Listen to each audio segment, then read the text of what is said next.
모두에 제가 인사를 드렸지만 저는 다시 한번 인사를 드리자면 경상남도 의회에서 이 정책지원관으로 근무하고 있는 이다정이라고 합니다. 여러분들 선배이기도 합니다.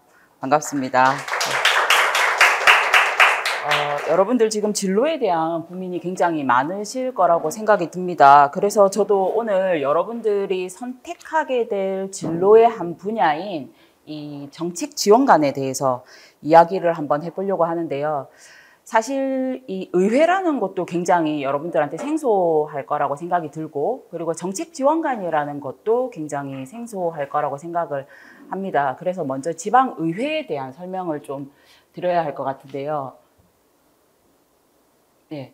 지방의회의 역할, 그리고 정책지원관, 그리고 지방예산, 우리가 회계학과다 보니까 예산을 다루는 우리 경상남도가, 그리고 경남교육청이 다루는 이런 예산 흐름에 대해서 좀 설명을 드리고, 실제로 기업을 원하시는 분들도 있고 공공기관의 취업을 원하시는 분들도 있을 겁니다. 근데 원하는 인재상이 굉장히 상반되기 때문에 그거에 대한 설명도 조금 드리고자 합니다. 그리고 마지막으로 이제 진로 설계 과정까지 간략하게 한번 말씀을 드리겠습니다.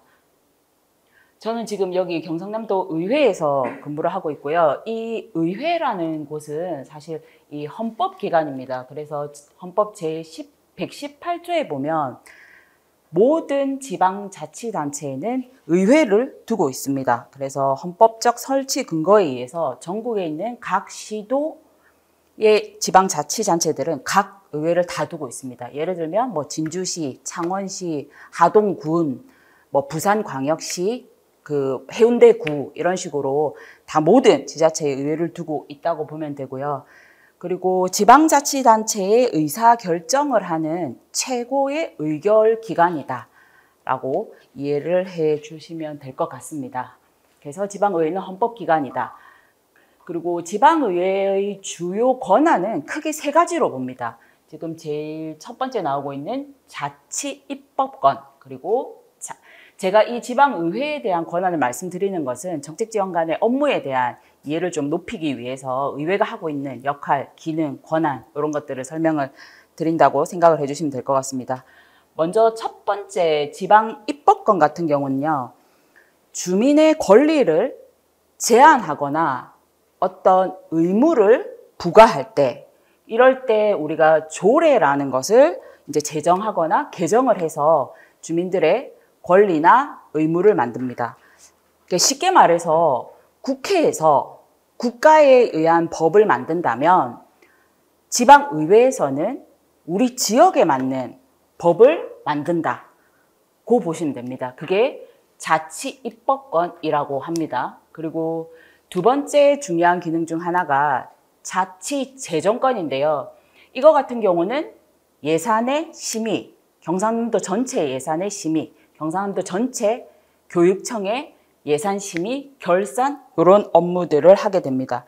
뭐 이렇게 쉽게 좀 설명해서 말하자면 우리 지역의 살림살이를 어떻게 운영할지를 결정하는 권한입니다. 예를 들면 도로를 어떻게 보수할 것인가, 학교 급식의 질을 어떻게 높일 것인가, 그리고 뭐 복지사업이 새로 생겼다. 그러면 우리가 조례를 만들고 거기에 맞춰서 예산을 이제 짜고 편성하고 요러는 과정을 얘기를 합니다. 그래서 지방의회에서 이제 집행기관이 제출한 예산안을 꼼꼼히 살피고요. 그리고 필요한 곳에 분배를 잘해서 예산이 쓰여지고 있는지를 지방의회에서 이제 의결을 하게 되는 거죠.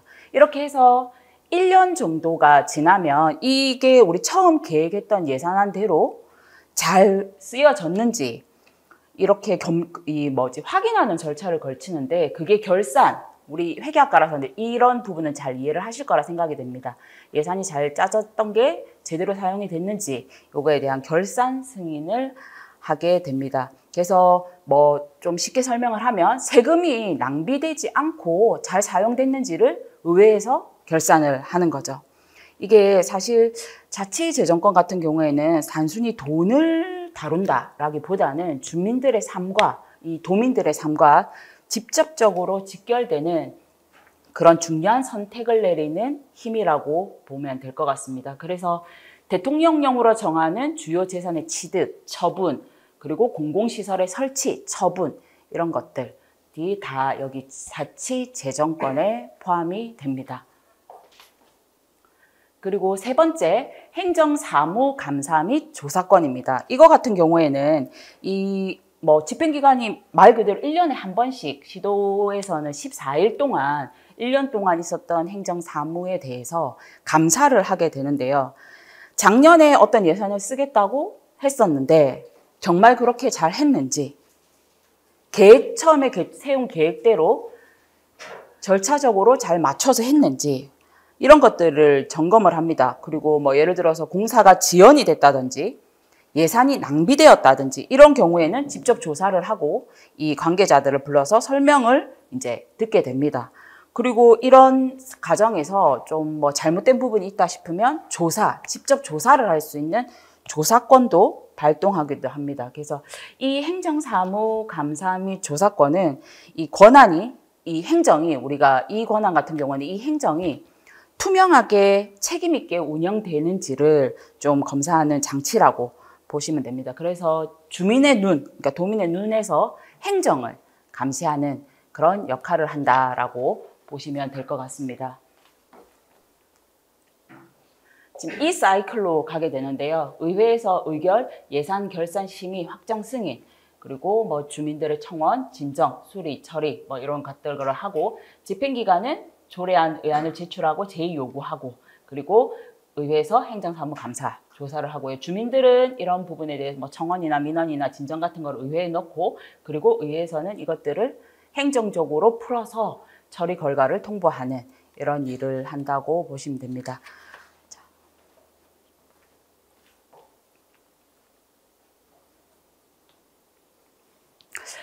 이 정책지원관이요. 이게 사실 이렇게 중요한 권한을 가진 지방의회지만 지금 우리 의회에 있는 의원님들만으로는 사실 한계가 있습니다. 그래서 경제, 교육, 복지, 기획 이런 분야에 전문성을 필요로 하는 이런 전문 인력들의 요구가 점점 강해졌습니다. 이게 왜 그러냐면 지금 중앙정부에서 권한이 점점 지방으로 이양이 되고 있습니다. 그래서 이 지방의회의 역할이 훨씬 더 강화가 되고 있는 흐름에서 지금 이런 전문 인력들이 필요하다. 좀 더 세부적으로 연구원들이 필요하다라는 취지에서 정책지원관들이 이제 2022년 지방자치법을 개정하면서 정책지원관 제도가 도입이 되었고요. 저는 이제 그 제도 1기에 들어간 그 정책지원관이라고 보면 됩니다. 그래서 지금 경상남도의회 같은 경우에는 64명의 의원이 있고 거기에 2분의 1인 32명의 정책지원관, 석박사 과정의 정책지원관들이 지금 근무를 하고 있습니다.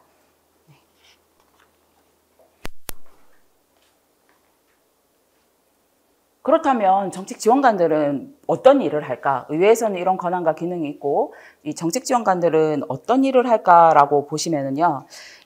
지금 역할은 의원님들의 의정활동을 전문적이고 좀 실무적으로 뒷받침한다. 그리고 이제 주민들의 목소리를 담아서 정책을 만들고 실행한다. 이렇게 보시면 될 것 같고요. 그리고 앞서 말씀드린 조례 같은 경우에는 우리 지역에 필요한 법을 만든다고 했는데 이 조례를 개정하고 제정할 때 거기에 맞는 법령의 문제가 없는지, 실제로 예산이 편성되었을 때 실행이 가능한지, 그리고 다른 상위 법령과의 문제는 없는지, 그리고 우리 지역에 진짜 필요한 것인지를 분석하는 기초 자료를 만드는 일을 가장 좀 중점적으로 하고 있고요. 그리고 또 예산안과 결산심의에서 우리 회계학과 친구들 같은 경우에 이제 회계학적 전문 지식으로 매년 도청이나 교육청에서 편성한, 교육청 같은 경우는 7조 정도에 되는 편성한 예산을 이제 실질적으로 심사를 합니다. 형평성이 많은지, 그리고 예산이 잘 쓰여졌는지 이런 부분들에 대해서 이거를 이제 한다라고 보시면, 예산에 대한 결산을 한다 이렇게 보시면 될 것 같고요. 그리고 또 행정 자료를 조사하고 분석하는 일, 그리고 또 쉽게 말해서 정책의 방향을 결정을 할 때 그 기초 자료를 지원관들이 이제 연구나 분석을 통해서 만든다고 보시면 되겠습니다. 그래서 뭐 건설소방위원회 같은 경우에는 건설 관련 석박사들이 있고요. 뭐 교육 관련 석박사, 그리고 뭐 문화복지, 뭐 사회학과 석박사, 뭐 이런 식으로 이 전문 인력들이 충원이 되어 있다고 생각하시면 되겠습니다. 그리고 이렇게 정책을 잘 만들고 만약에 자료화를 잘해서 의정활동에 잘 반영이 되었다면 그거를 홍보하는 일도 정책지원관이 하게 됩니다. 실제로. 그래서 보도자료를 쓰는 일, 그리고 기고문 작성하는 일, 그리고 주민들의 목소리를 이제 그대로 담아서 토론회, 뭐 경청회, 공청회 이런 것들을 하는 일도 정책지원관의 업무라고 볼 수 있습니다. 그리고 본회의장에서 하는 도정 질문, 우리 국회에서 하는 그런 거 보신 적 있으신가요?